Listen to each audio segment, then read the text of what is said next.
aí, beleza? Quem fala aqui é o Renan, você está no canal Broken Lamp Games e agora vamos para o Broken Review de Pacific Drive, esse jogo que é bastante interessante. Ele já foi lançado anteriormente para PlayStation 5 e PC, porém no dia 23 de outubro o seu jogo base, juntamente com a sua DLC, chegou ao console da Microsoft, aqui me referindo ao Xbox Series X e S, e a sua DLC, né, que chegou para todas as plataformas nesse dia 23, se chama Whispers of the Wood. Então nesse vídeo de hoje eu vou tentar fazer uma sinopse um tanto quanto breve do jogo base, falar de algumas mecânicas, para a gente também abordar a DLC em um vídeo só, porque eles são bem complementares e bastante interessantes. Então, já começando aqui o jogo, ele é desenvolvido pela Iron Studios e publicado pela Kepler Interactive. E está agora, né, em 2025, disponível para praticamente todas as plataformas, exceto para Nintendo Switch 1 e 2 até o momento. Quando a gente fala de sua narrativa, a gente vai assumir o papel de um repórter que está investigando uma área chamada Zona de Exclusão Olímpica, que se localiza no jogo ali perto de Washington, no noroeste dos Estados Unidos. E é uma área que serviu para alguns experimentos, porém ela sofreu um desastre e aquilo acabou vazando, trazendo diversas anomalias para a região, se tornando uma zona de exclusão onde ninguém poderia passar. Então, com o objetivo de investigar, a gente tenta se aproximar dessa zona, só que ao chegar minimamente perto, o nosso protagonista é puxado diretamente para ela por uma espécie de teletransporte. E ali o que a gente vai encontrar é uma garagem com um carro bastante especial. E eu digo bastante especial porque durante o jogo é explicado que esse carro ele é chamado de Behemoth, que é como um carro que se vincula ao protagonista ali, ao motorista, e acaba deixando ele louco, como criando uma codependência dele. Então esse carro vai nos acompanhar na nossa jornada, e essa é a premissa da história. Você está numa área cheia de anomalias físicas, não são necessariamente criaturas, mas são anomalias físicas vindas desses experimentos realizados. E você tem que não só sobreviver, mas tem que desvendar todo o mistério que está ali naquela região para você conseguir achar uma saída também. E nisso tudo, eu acho que o que complementa muito bem a história é que, além de uma premissa que parece ser aberta, mas que é bem guiada pelas missões, a gente também tem um conjunto de personagens secundários interessantes que contam as histórias com seu ponto de vista, ora de forma mais direta, ora não tão direta, mas que conseguem guiar bem quando a gente pensa no todo, sabe? Por exemplo, a gente tem a Wolf, que é a dona da garagem, ela é bem ranzinza, mas ela é uma ótima guia para a história e ela é bem simpática em alguns momentos, até dá pra ver que ela tenta esconder alguma coisa nas suas nuances ali, mas você vai desvendando o que ela esconde ou o que ela omite de você, enquanto outros personagens são bem mais diretos. E o jogo tem um ritmo bom, sabe? Eu vou falar um pouco sobre a burocracia dele ainda, mas no geral eu acho que ele tem um ritmo bom. A gente vai viajar do ponto A para o ponto B, e essa é basicamente a maior parte da gameplay que a gente vai fazer, né? Montar no carro e enfrentar os desafios até a próxima localização. Isso é bastante interessante, porque a gente vai passar por um mapa diverso, que por mais que seja composto predominantemente por florestas, fábricas velhas e vilas abandonadas, as anomalias são bastante variadas e imprevisíveis. Então você pode passar por uma região de floresta, mas ter elementos dispersos que vai tornar aquela região única, ter anomalias que também vai diferenciar como você vai enfrentar aquilo. Então é um jogo que, por mais que seja você ir do ponto A pro ponto B, investigar e voltar para a base, você se diverte muito no jogo e consegue ficar tenso também com aquela proposta ameaçadora que as regiões que você vai explorar te passa. Agora, eu acho que a gente pode já pular para a gameplay, né, que eu falei do carro, porque a gente vai ter em Pacific Drive basicamente 3 pilares, que é a exploração, sobrevivência e craft.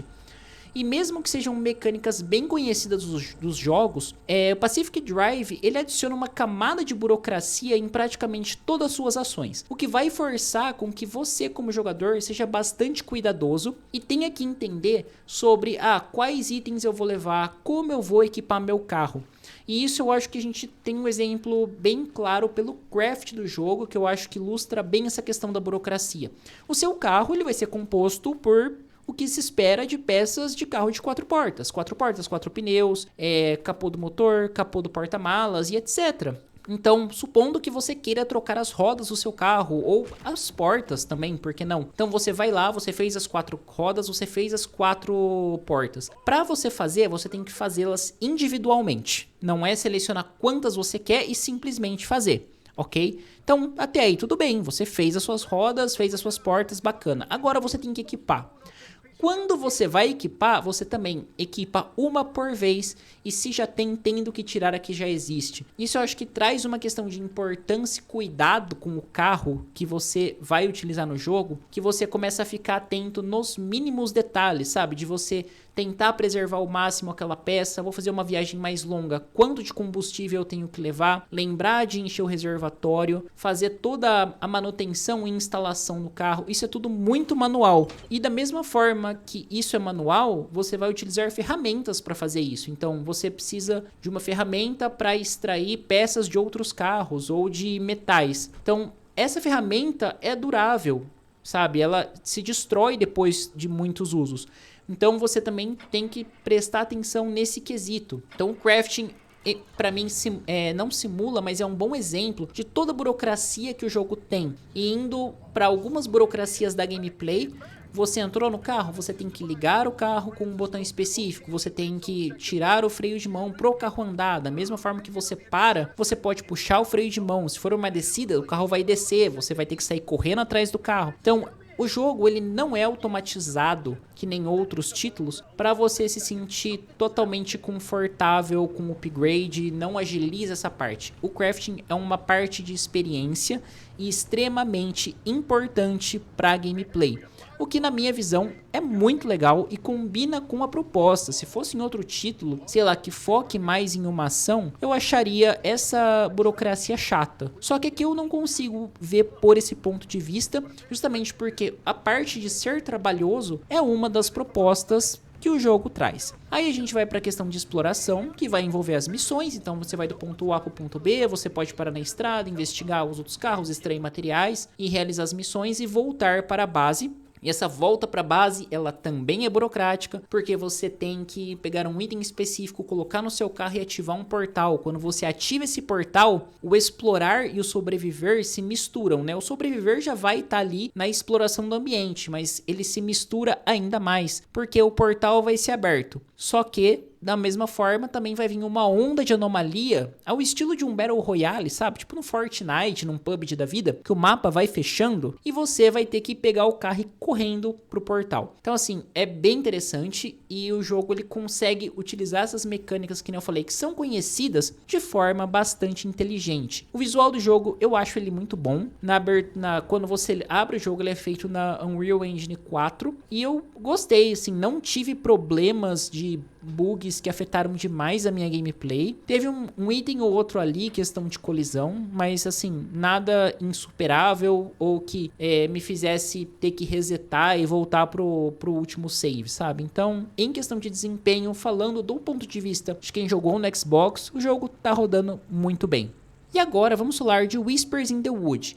Eu deixei para falar nesse vídeo também, porque por mais que ele adicione diversas mecânicas, ele vai ter todo esse core do jogo base, né? Então, o que eu falei até agora para Pacific Drive, a DLC Whispers in the Woods, vai valer a mesma coisa em questão a gameplay, então que a gente só vai trazer algumas diferenças e qual que é o plot desse novo conteúdo. Primeiramente, vale ressaltar que ele é independente, adiciona um mapa totalmente novo. Ele vai ser liberado ali após algumas horas de jogo, você vai encontrar uma missão de um sinal e chegando nesse sinal, você vai ser levado para um outro mapa. Ele vai ter uma pegada mais de horror ambiental e não tanto focado nas anomalias, o que deixa o jogo bastante dark também, pelas mecânicas que ele traz.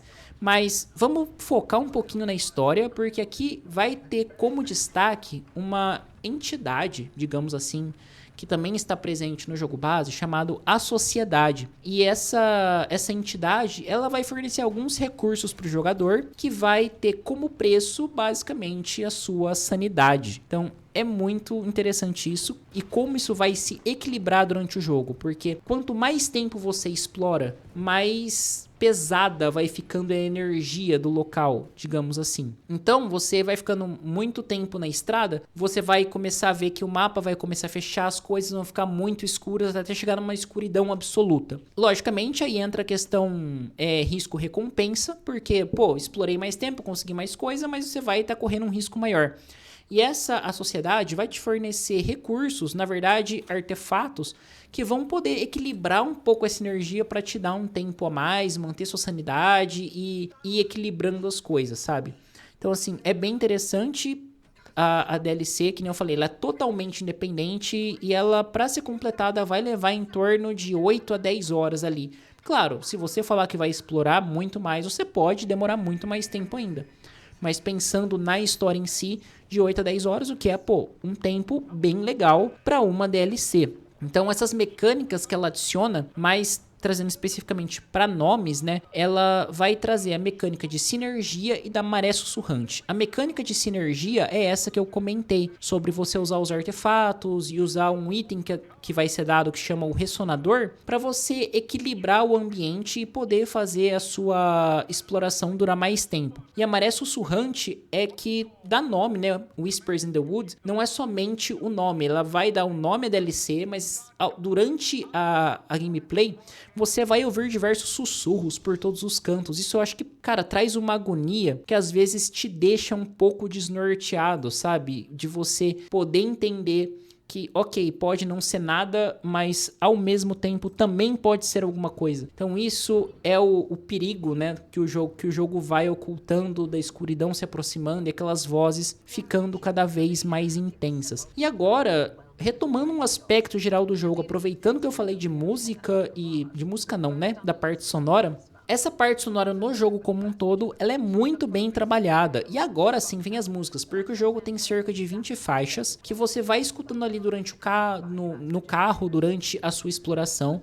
E essas faixas, elas são de estilos variados, o que, quando a gente combina a exploração de carro, combina as diferentes anomalias e a música, você consegue ter uma distinção de cada estrada que você está pegando.